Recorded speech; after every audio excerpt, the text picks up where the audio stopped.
Welcome, my name is Vishal Tekshanani. Today I'm speaking to Mike Kane, the CEO and Managing Director of building materials supplier Boral. Mike, it's great to have you here. How are you? Well, thanks for having me. I'm fine. No worries. So Mike, I want to cover a lot of ground today. I want to talk about your growth strategy, what you're doing in the infrastructure market, your thoughts on the property market, and what shareholders can expect in terms of your dividend going forward. But why don't we start off with 2018? What's Boral's performance highlights in 2018? What's the company done? 2018 was an affirmation in the first case of our acquisition of Headwaters in North America. We delivered over $368 million in EBITDA earnings in North America. And this is a company that, if you went back to when I was hired in Boral to run North America in 2010, was losing over $100 million a year. And so we've come a long way in our North American strategy, and we've reconfigured the platform to perform much better in what is a very volatile construction market. So that's the first piece. The second piece is we've continued to get significant financial performance out of our Australia business, and what we're seeing with the infrastructure overlay here in the Australian market is we have 8 to 10 more years as far as we can see in terms of continued infrastructure work. Right, so let's hone in on that infrastructure work. We actually published an article recently on our website from one of our content partners, the Switzer Super Report, which nominated your company as one of the 5 stocks to capitalize on that boom you talked about. Help us understand in more detail the magnitude of the opportunity in the infrastructure space. Is it just Australia? Is it Australia and the United States? And how much work does Boral have exactly in that sector? So infrastructure and where we play in are both in Australia and in the United States.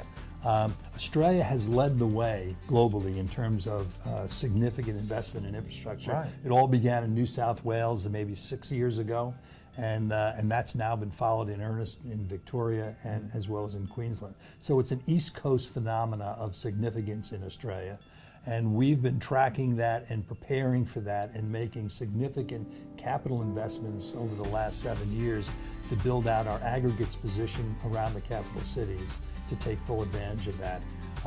The pipeline continues to grow. Every day, more and more projects are being added on. There's a macro monitor chart which follows the growth of infrastructure. I've been carrying it around for 4 years, and it adjusts up every quarter with new projects added. We've never gotten out of the foothills of that chart, and which tells you that there's a plentiful amount of projects on the way. Now that chart displays a trajectory of how these projects are going to play themselves forward.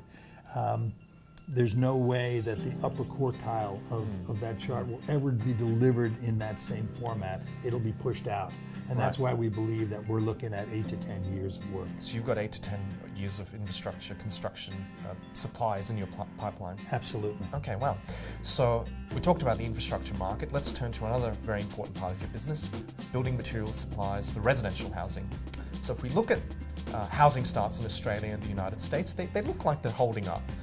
But the team at NAB Research and other economists are concerned that we're seeing property prices soften recently. That may eventually translate into builders deciding, you know what, we're not going to go ahead with building all these buildings, which might mean less work for you. Now, you're at the heart of all this. What are you seeing in the property market, and what does it mean for Boral's business? Okay, so if this would have happened 4 years ago, we would have been much more concerned because our dependence on housing was more pronounced then than it is today. The infrastructure work has overwhelmed the housing content of our order book. And so what we really see is, and I'll remind you, housing starts are still over 200,000 in Australia. This is an all-time high over the last 50 years. The normal housing market in Australia peaks out at 180,000. We peaked out this time at 230,000 plus housing starts. And we're down to about 218 right now, or 212. That's not a collapse in the housing market. It has to moderate. Now, in that same period of time, I've de-emphasized my building products and my brick exposure in the eastern states in Australia. I'm much less dependent on the housing market today than I was 5, 6 years ago. So let's talk about something you mentioned at the start of this interview, which was Headwaters. So you mentioned there's been quite a turnaround in the profitability for that business since you took it over. Just explain to shareholders, because some analysts have pointed to risks that you bought this asset at the top of the market. How's it performing exactly? You've mentioned a turnaround. Is that still expected to continue? So we're much more dependent on the housing market in North America, although we also have a significant infrastructure exposure through our fly ash business. We did not buy this business at the top of the market.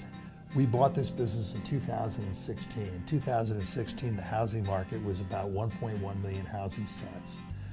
The normal housing market in the U.S. has never turned over post-World War II below 1.8 to 2.2 million housing starts.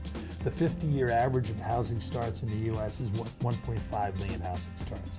So the notion that we bought this business at the peak of the housing market is just not true. Okay, so Headwaters is going well then? Headwaters is going well, and the corollary to that, as I mentioned, is our fly ash business, which really goes to the question of what's going to happen to infrastructure in the U.S. And we are prepared and poised with that business. Quite frankly, we are scrambling right now to identify additional sources of ash, because right now I can sell every ton of ash I can get my hands on. And if the infrastructure market kicks off in the next 2 years and I haven't identified more sources of ash, I'm not going to be able to get full advantage of that.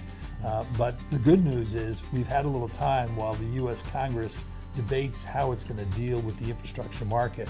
One of the things that it is clear that it is a bipartisan issue, and the number of omnibus infrastructure bill in the U.S. begins with $1 trillion. Wow. And so when you think about the size of a $1 trillion infrastructure bill, when that comes, and we believe it will come in the next cycle post the midterm elections, we will be prepared, because we are scrambling right now to identify imported sources of ash to come into the United States and landfill sources of ash to reclaim. Okay. So Mike, it sounds like you've got a lot of growth and a lot of potential growth headed your way. Let's talk about how that feeds into your dividends. So I've studied your balance sheet, and your dividend has grown for 6 consecutive financial years. You know, quite an achievement at a 16% compound annual growth rate. And I've been in this job for 6 years, so that's interesting. Well done, Mike. So now, based on all this work that you have, based on your balance sheet, your debt level is below that 60% threshold. You're at around 30. What can investors expect in terms of that dividend growth going forward? So we're a little different company than maybe the average. I think historically Boral was always viewed as a valued company, and quite frankly, a little boring and a little less, a little more risk averse than maybe it is today. We've made some bold steps in investments in North America, bold steps in growing our investment base in Asia, bold steps in reinvesting in our aggregate space in Australia, on the notion that these markets had more in front of them than they've had behind them. And those steps are paying off for us today and will continue to pay off for us in the future. I expect us to continue to be able to generate more and more earnings and support continued growth in our dividend over time. I'm not going to say exactly what we're going to do. Yeah. Year to year depends on our earnings on that given year, but we have been able to step it up every year for the last 6 years, and there's nothing in our forecast going forward that would suggest that's going to change.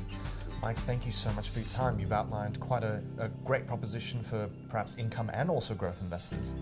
Really appreciate you coming in. Well, thank you. No worries. I hope you found this video informative. Now, please remember what we talked about today isn't advice to transact in Boral shares. If that's something you're thinking of doing, it's really important that you do your research, look at the reports on our platform, and please also consider seeking financial advice.